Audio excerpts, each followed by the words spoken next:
or around the region. Athens.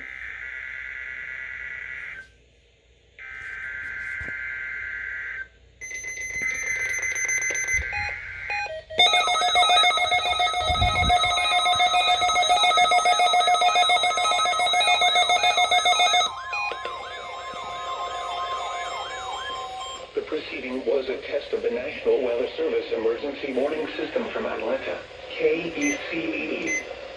This test is conducted at approximately 11:30 each Wednesday morning, weather permitting. If this had been an actual emergency weather situation, the warning alarm would have been followed by an actual watch or warning.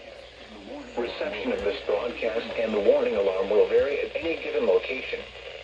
This variability, normally more noticeable at greater distances from the transmitter, will occur even if you are using a quality receiver in perfect working order. To provide the most consistent warning service possible, the warning alarm will normally be activated for warnings in selected watches within a 40-mile radius of your transmitter.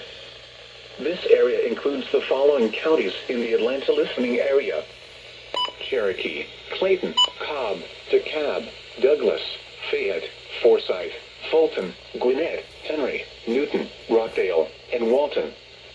This concludes the weekly test of the warning alarm system. We now return to our normal weather broadcasting.